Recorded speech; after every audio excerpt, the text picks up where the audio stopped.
الحمد لله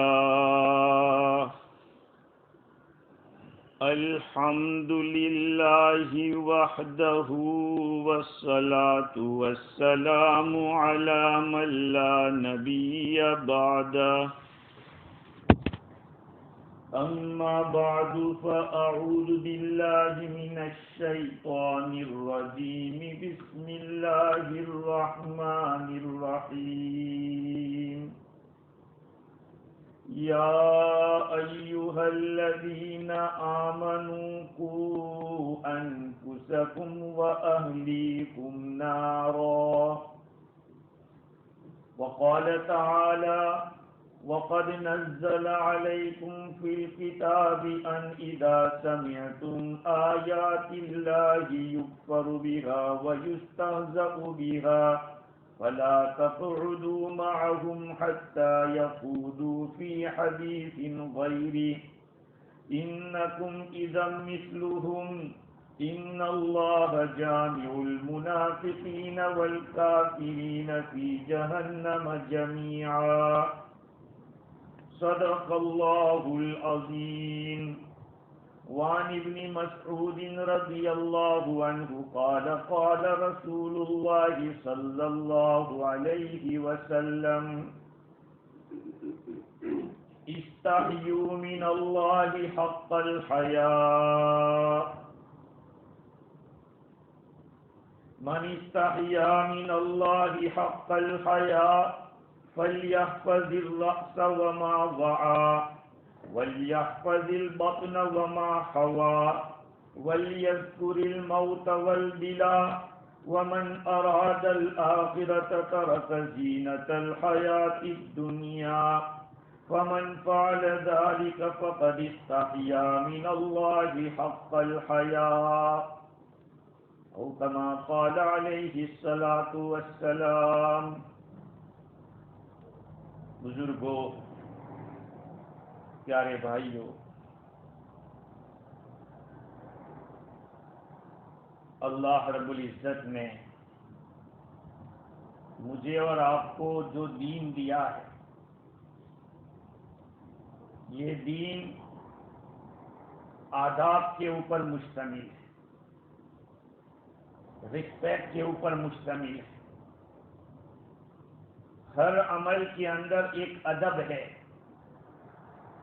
اگر بغیر ادب کے عمل کیا جاتا ہے تو اس کی کوئی قیمت نہیں.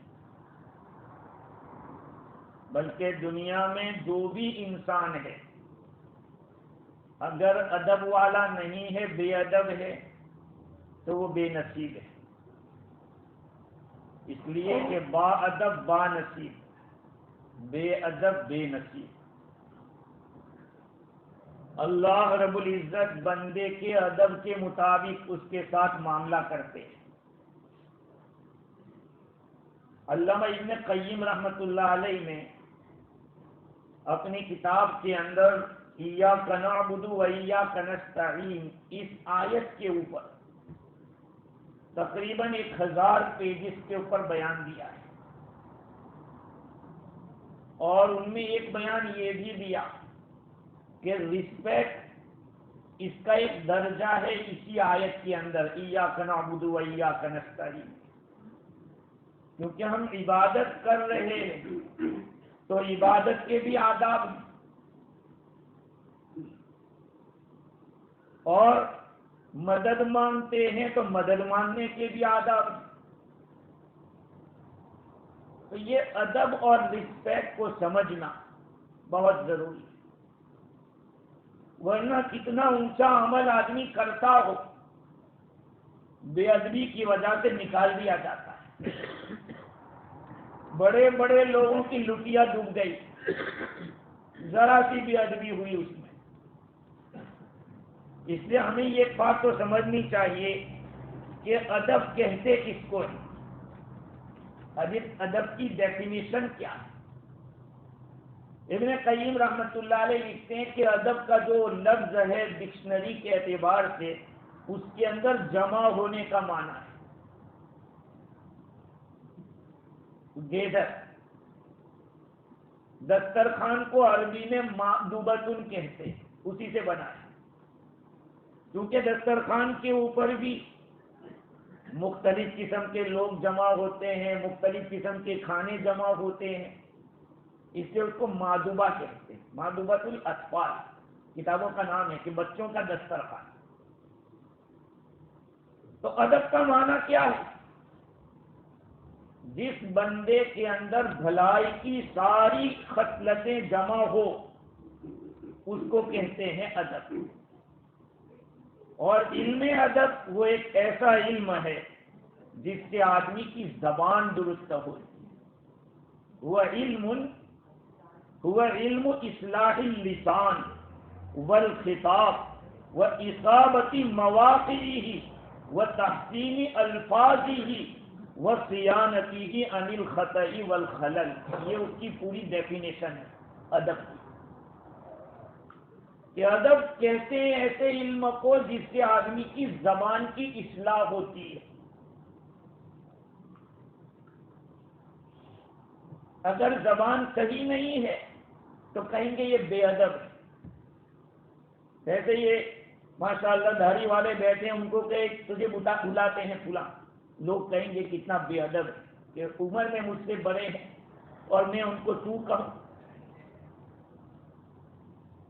یہ زبان کی اصلاح، اگر ادب ہوگا تو زبان صحیح ہوگی۔ اس کے ساتھ ساتھ بات کرنے کا طریقہ، کہاں کس طرح سے بات کرتے، اپنے سے بڑے کو آرڈر نہیں دیتے، درخواست کرتے۔ اسی طرح سے کس جگہ پہ کیا بات کرنا ہے، وہی بیان تھا نکاح کا اور موت کا بیان کر دیا، موقع تھا نکاح کا اور جنازہ کھڑا تھا وہاں شادی کی بات کر رہے تو کہیں گے کہ یہ کسی الٹی بات کر رہے ہیں، موقع تو دیکھتے۔ تو الفاظ بھی ایسے ہو اور ایسی بات ہو جس میں کوئی خلل اور غلطی نہ ہو، اس کو کہیں گے کہ یہ ادب ہے، علم ادب اس کو کہتے ہیں۔ اور یہ ادب تین طرح کا ہوتا ہے۔ ایک تو اللہ تعالیٰ کے ساتھ ہمارا کیا ادب ہونا چاہیے، ایک دوسرا رسول اللہ صلی اللہ علیہ وسلم کے ساتھ کس طرح کے ادب سے پیش آنا چاہیے، اور تیسرا اللہ کی مخلوق کے ساتھ کیسے ہم پیش آئیں گے۔ ارے جانور ہے، جانور تم اس کے مالک بھی ہو، پھر بھی یہ نہیں ہے کہ آپ اس کو کسی بھی طرح بیٹھو، اس کو جھپیٹو، کچھ بھی کرو۔ یہ دین ایسا ہے کہ ہر چیز کا ایک حکم ہے۔ ہاں، خنزیر ناپاک جانور ہے کہ لیکن ہمیں اختیار ہے کہ اس کو مار ڈالیں۔ ہم کیوں ماریں گے؟ اس کے لیے تو عیسیٰ علیہ السلام تشریف لانے والے جب بھی آئیں گے وہ قتل کریں گے، اس کو ختم کریں گے۔ تو ہر چیز کا ایک حکم ہے اور اسی حکم پہ چلنے کا نام ادب ہے۔ سب سے پہلی بات یہ کہ اللہ رب العزت کے ساتھ ہمارا ادب کیسا ہونا چاہیے، ہم اللہ رب العزت کے ساتھ ادب سے کیسے پیش آئیں گے۔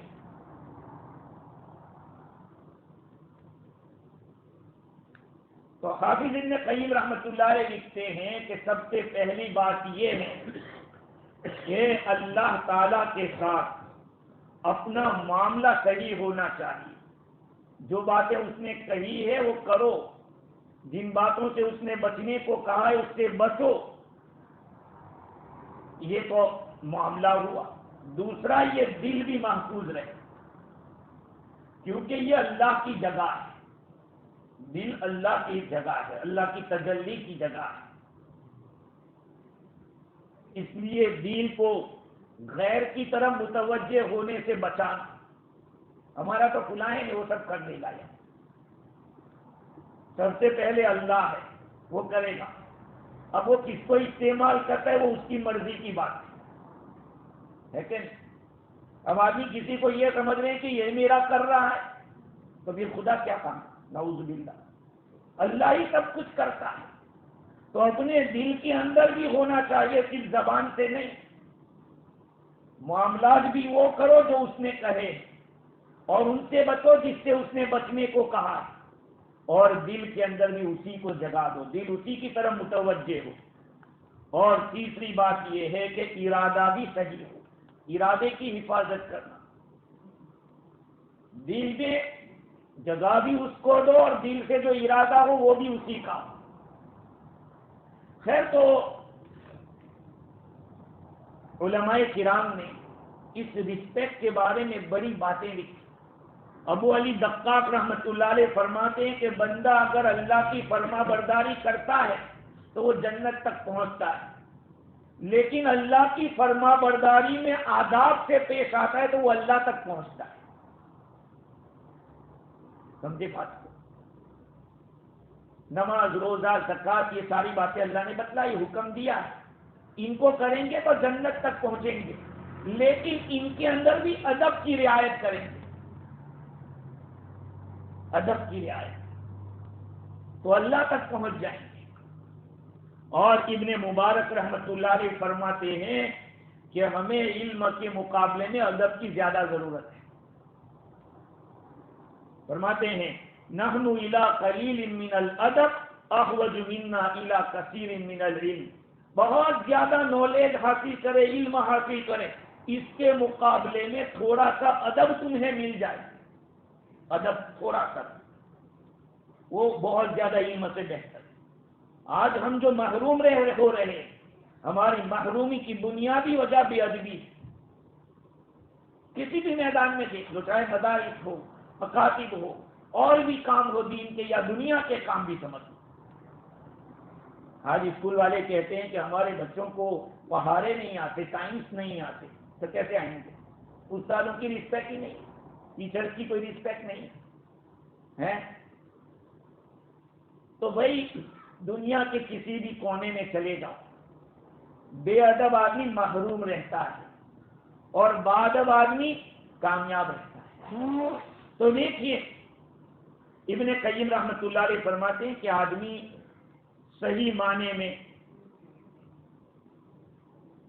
باادب اس وقت ہوگا جب کہ اللہ تعالیٰ کے ناموں کو پہچانے، اللہ تعالیٰ کی صفات کو پہچانے، اللہ کے دین کو جانے، اللہ کی شریعت کو جانے، اور اللہ کن چیزوں کو پسند کرتے ہیں، کن چیزوں کو ناپسند کرتے ہیں، یہ ساری باتیں جانے، اور پھر اپنا نفس ایسا بناوے نرم کہ جو کوئی بھی اس کو کہا جائے، علم کے لحاظ سے، عمل کے لحاظ سے، حال کے لحاظ سے، سب کے لیے تیار، تب جا کے بندہ اللہ سے باادب بن سکتا ہے، اللہ کے ساتھ۔ عبداللہ بن مسعود رضی اللہ تعالیٰ عنہ ایک روایت نقل کرتے ہیں جس کو مسند احمد میں، ترمذی میں، مستدرک حاکم اور بیہقی میں نقل کیا اور اس روایت کو صحیح قرار دیا۔ حضور نے فرمایا استحیوا من اللہ حق الحیاء، اللہ سے شرم کرو اس طرح شرم کرنا جس طرح سے اس کا حق ہے۔ اللہ سے شرماؤ، تو اللہ سے کیسے شرمائیں؟ شرمانے کا ہے اللہ تعالیٰ۔ پھر آگے حضور نے فرمایا کہ جو بندہ اللہ تعالیٰ سے صحیح معنی میں حیا کرتا ہے، وہ اپنے سر کو، اپنے دماغ کو بچا کے رکھتا ہے۔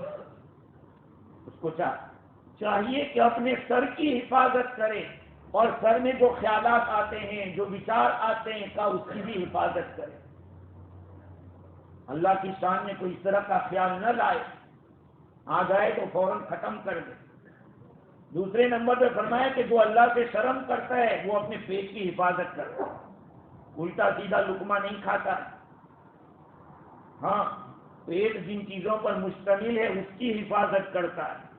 اور آگے فرمایا کہ اس کو چاہے کہ موت کو یاد کرے اور بوسیدہ ہونے کو، پرانا ہونے کو یاد کرے کہ ایک دن میں مر جاؤں گا، میرے سارے ایکشن، میری ساری باتیں یاد رہے گی، اللہ کے یہاں تو ہے ہی محفوظ، اور میں بوسیدہ ہو جاؤں گا، پرانی ہڈی ہو جاؤں گا، سوکھ جاؤں گا۔ کا بندہ اس بات کو یاد کرے، اور جو آدمی دنیا کی زینت کا ارادہ کرے، اس کو جو آخرت کا ارادہ کرے تو اس کو چاہے کہ دنیا کی زینت کو چھوڑ دے، دنیا کی زینت کا ارادہ نہ رکھے۔ اگر کوئی اس طرح کرتا ہے تو سمجھو اس نے صحیح معنی میں اللہ سے شرم کی، یہ نہیں ہے تو صحیح شرم نہیں۔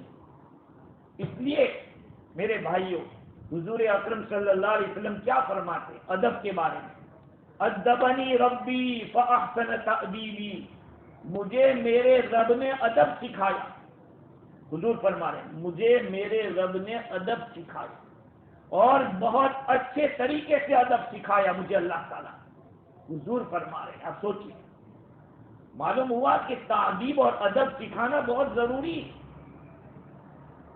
یہ تو 3 درجے ہیں، تینوں جگہ میں بیان کروں گا تینوں چیزوں کو۔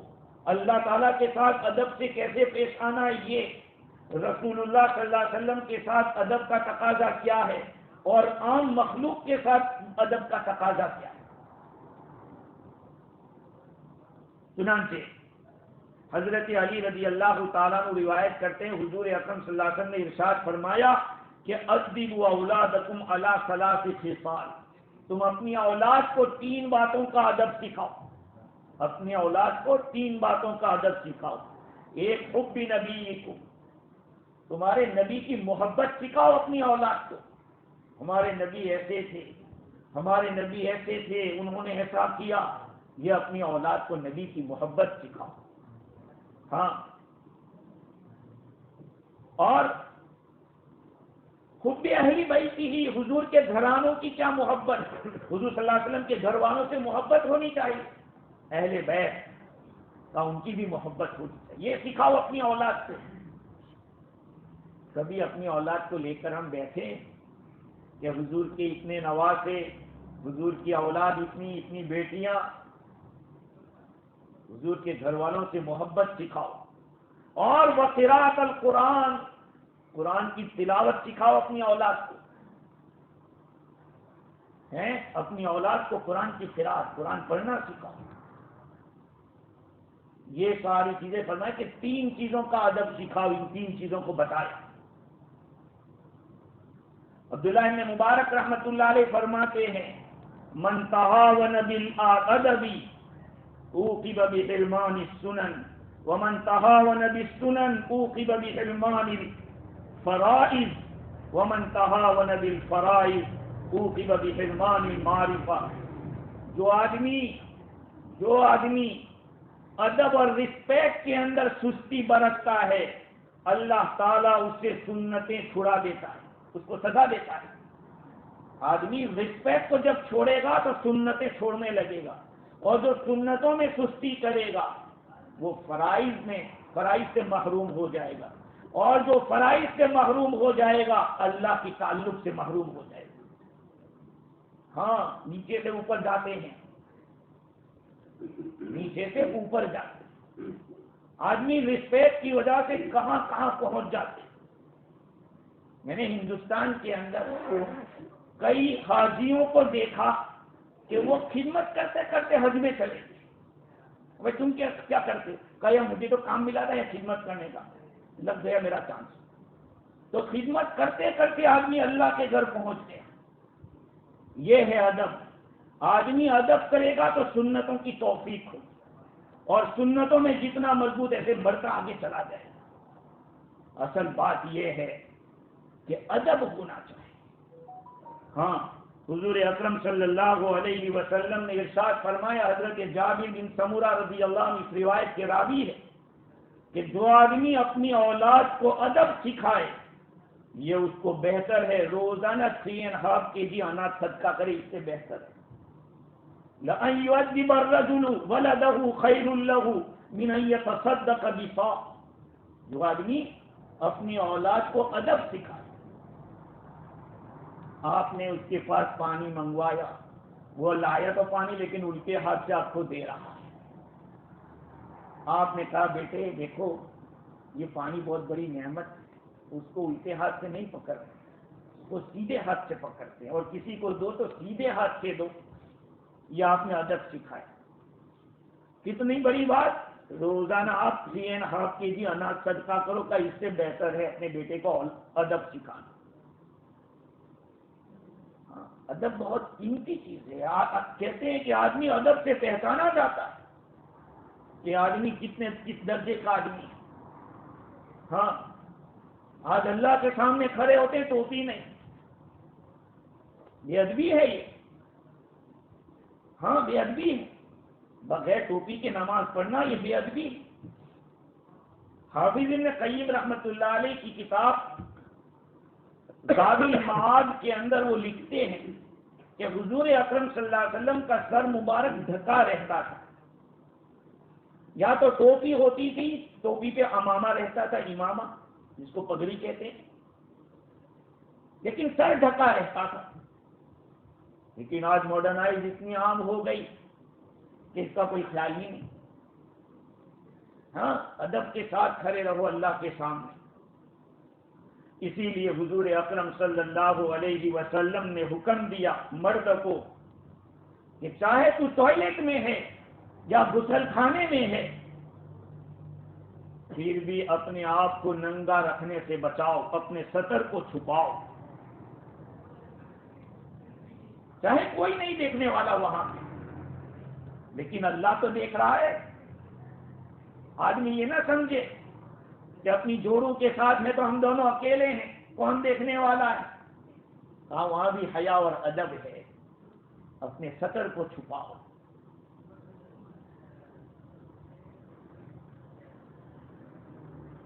جتنا ادب کرے گا اللہ تعالی کے ساتھ آدمی، اتنا ہی اللہ کا مقرب ہوتا چلا جائے گا، اتنا ہی مقرب ہوتا جائے گا۔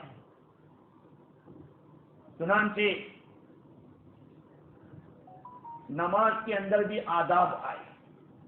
نماز میں کہا، نماز میں ادھر ادھر نہ دیکھو، ادھر ادھر مت دیکھو۔ فرماتے ہیں کہ جب بندہ اپنی نظر کو آسمان کی طرف نماز میں کرتا ہے تو اس کی نگاہیں چھینی جا سکتی ہیں، نگاہیں چھین سکتا ہے اللہ تعالیٰ۔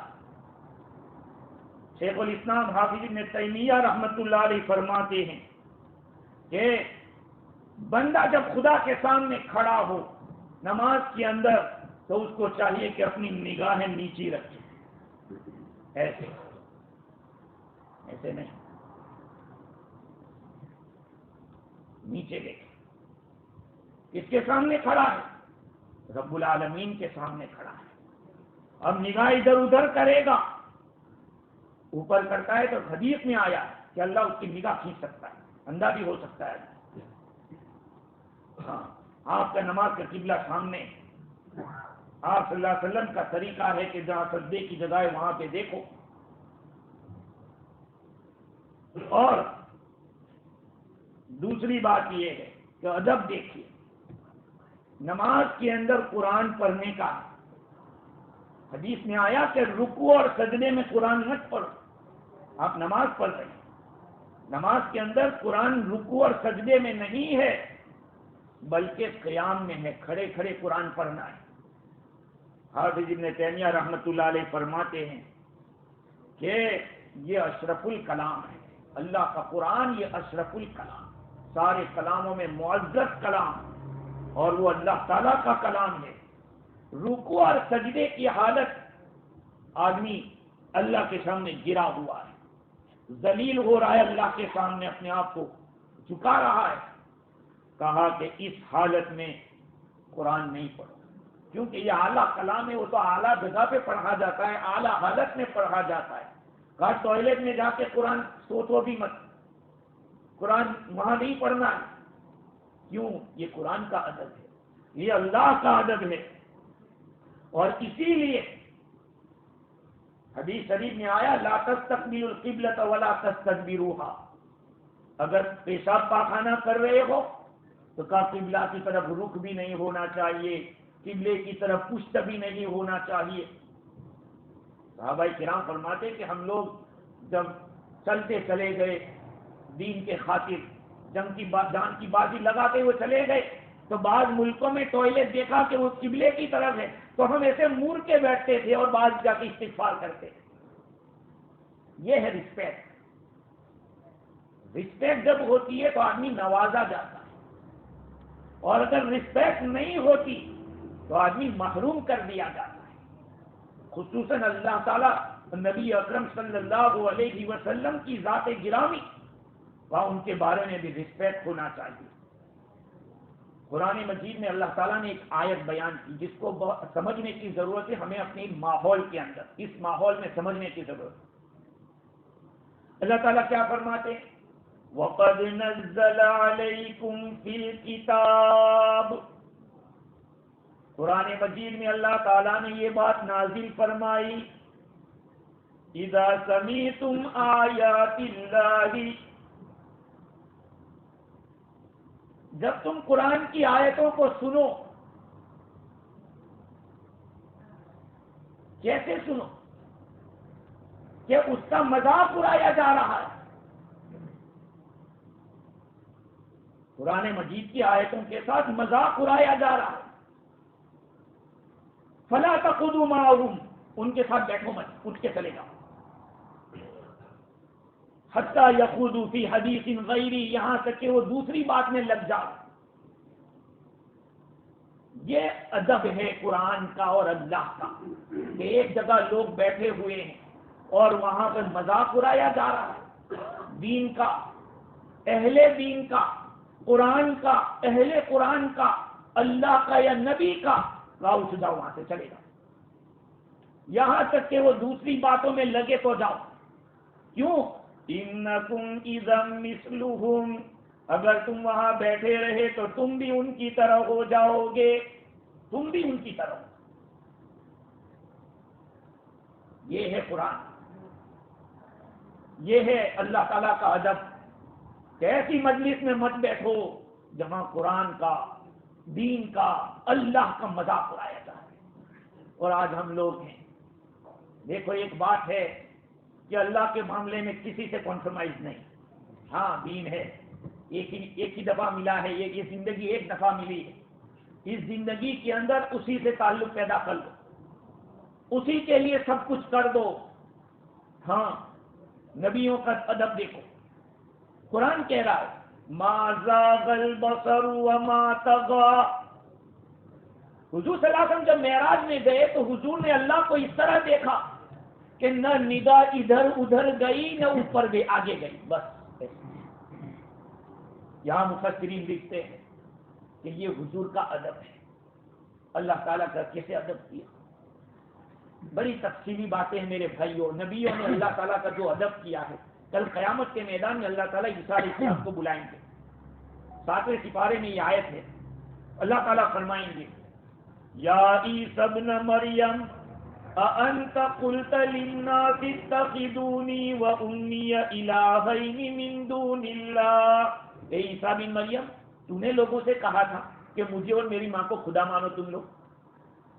اَأَنْتَ قُلْتَ لِلنَّاسِ اتَّخِذُونِي وَأُمِّيَ إِلَٰهَيْنِ مِن دُونِ اللَّهِ، آپ نے کہا تھا کہ مجھے اور میری ماں کو خدا بناؤ۔ قَالَ سُبْحَانَكَ، یہ اللہ تیری ذات پاک ہے۔ یہ نہیں کہا کہ نہیں میں نے نہیں کہا، یہ رسپیکٹ ہے، سبحانک یا اللہ، کیسے ہو سکتا ہے؟ ما یکون لی ان اقول ما لیس لی بحق، میں کیسے وہ بات کہہ سکتا ہوں جس کا مجھے کوئی حق نہیں؟ دیکھو رسپیکٹ۔ ان كنت قلته فقد علمت، اگر میں نے یہ کہا تھا تو تو جانتا ہے۔ تعلم ما فی نفسی ولا اعلم ما فی نفسک، تو میرے دل کی بات کو جانتا ہے اور تیرے پاس کیا ہے میں نہیں جانتا۔ انک انت علام الغیوب، بے شک تو غیب کی باتوں کو جاننے والا ہے۔ آگے کیا؟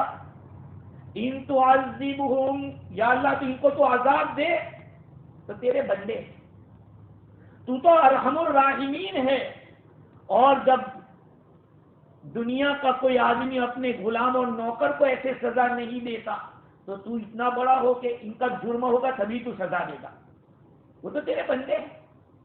ان تعذبہم فإنہم عبادک وإن تغفر لہم فإنک انت العزیز الحکیم، اگر تم کو معاف کر دے گا تو یہ تیری کمزوری نہیں، تو بڑا زبردست طاقت والا ہے اور حکمت والا ہے۔ یہ نہیں کہا درخواست کی کہ اللہ معاف کر دے نہیں، ہاں اللہ تو قدرت والا ہے، تو جو چاہے کر سکتا ہے۔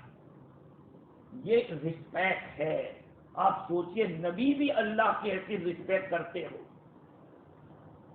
حضرت خضر علیہ السلام نے جب موسیٰ علیہ السلام کے ساتھ جو سفر کیا تھا، موسیٰ علیہ السلام شاگرد تھے اور خضر علیہ السلام استاد تھے، تو کیا ہوا؟ حضرت خضر علیہ السلام نے ایک کشتی کو، جس کشتی میں مفت میں بٹھایا تھا، اس کشتی کو توڑ دیا۔ تو موسیٰ علیہ السلام نے کہا آپ نے کشتی توڑ دی، ہم ڈوب جائیں گے، تو اور یہ ہم کو بیچارہ مفت میں لے جا رہا ہے، اور اس کو ابدار کر دیا۔ تو انہوں نے جو ابدار کیا تو اپنی طرف نسبت کی کہ یہ میں نے ابدار اس لیے کیا کہ آگے چل کے ایک بادشاہ ہے، وہ اچھی کشتی کو لے لیتا ہے، تو میں نے اس کو ابدار کر دیا تاکہ وہ لینے نہ پائے۔ تو ابدار کرنے کو اپنی طرف منسوب کیا کہ میں نے ایسا کیا۔ لیکن آگے چل کر ایسا ہوتا ہے، ایک دیوار ہے، اس دیوار کے نیچے یتیموں کا مال دبا ہوا ہے۔ حضرت خضر علیہ السلام نے ایسے ہاتھ کیا، دیوار کو ٹھیک کر دیا، کیونکہ دیوار گر جاتی تو یتیموں کا مال تباہ ہو جاتا۔ تو حضرت خضر علیہ السلام نے اس واقعے کو جو بیان کیا تو کیسے بیان کیا؟ فَأَرَادَ رَبُّكَ أَن يَبْلُغَا أَشُدَّهُمَا وَيَسْتَخْرِجَا كَنزَهُمَا رَحْمَةً مِّن رَّبِّكَ، کہا کہ یہ میں نے اس لیے کیا تھا کہ تیرے رب کا ارادہ تھا یہ دونوں لڑکے جوان ہو جاوے، اور جوان ہونے کے بعد اپنا جو خزانہ ہے وہ نکال لے۔ کہا میں نے اس لیے وہ کیا تھا، اللہ کا ارادہ تھا، اچھا کام ہے، یتیموں کو ان کا مال مل جائے، یہ اچھا کام تھا، تو اللہ کی طرف نسبت کی۔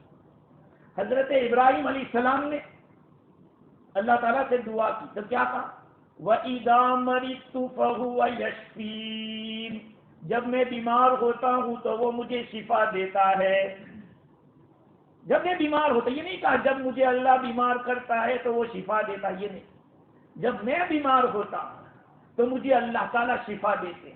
تو دیکھو کمزوری کی نسبت اللہ کی طرف نہیں کرتے، برائی کی نسبت اللہ کی طرف نہیں کرتے، اپنی طرف کرتے۔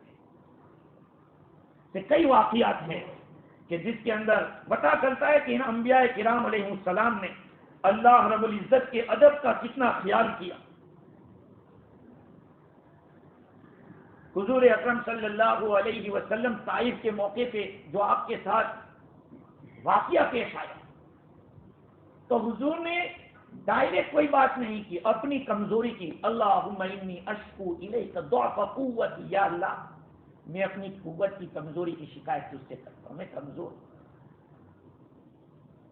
میری حالت کمزور ہے، اگر تم مجھ سے راضی ہے مجھے کوئی پرواہ نہیں، کسی کی کوئی پرواہ نہیں، جس کو جو کہنا ہو کہے، اگر تو ناراض ہے تو تجھے منانا ضروری ہے۔ آج میرے عزیزو، ہمارے دلوں میں اللہ کی عظمت کتنی ہے،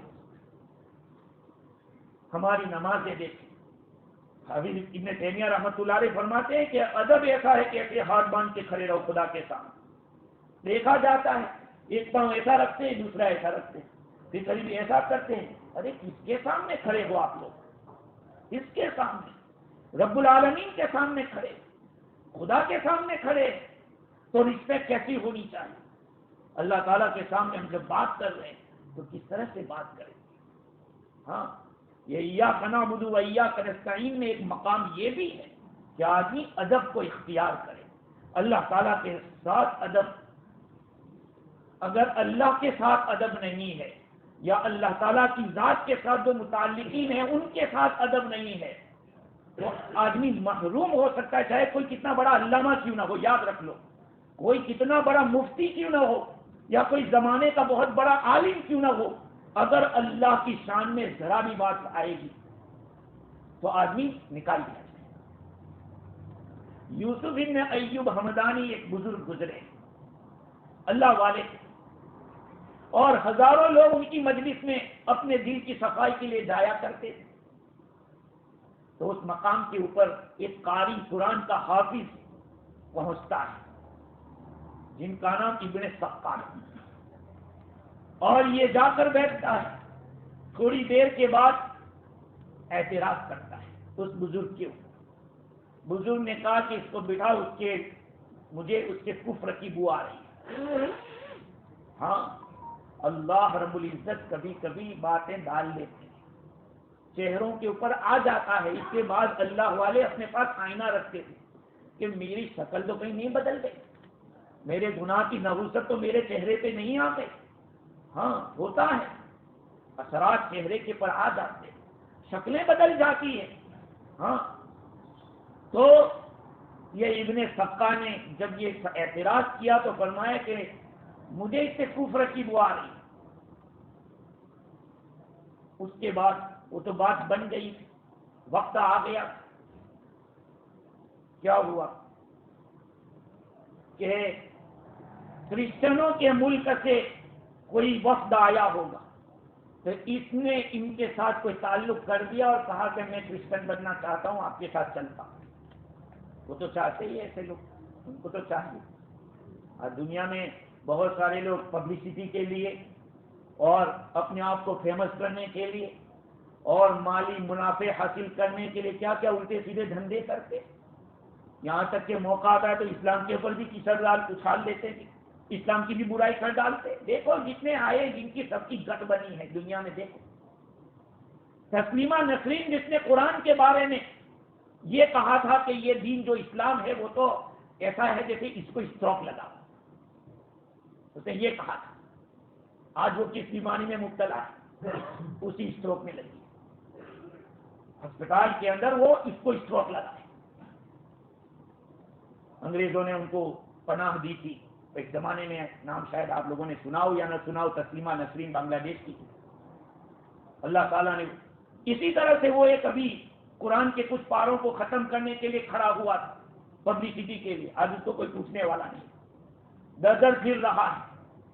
تو جس کسی نے اللہ کی شان میں گستاخی کی یا جس کسی نے اللہ کے دین کے بارے میں کچھ بھی الٹا سیدھا بکواس کیا وہ محروم رہا ہے، محروم رہا۔ ادب بہت، اس دین کے اندر ادب بنیادی چیز ہے، رسپیکٹ پہلی چیز ہے۔ ہاں خیر، تو وہ ابن سقا نے وہ انگریزوں کے جو کرسچن تھے نصارہ ان کے ساتھ تعلق قائم کیا اور وہاں چلا گیا، اور پھر اسی حالت میں کرسچن ہونے کی حالت میں مرا۔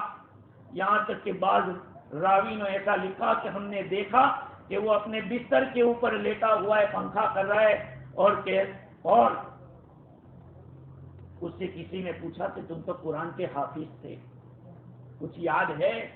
کہ ایک آیت یاد ہے، ربما یود الذین کفروا لو کانوا مسلمین۔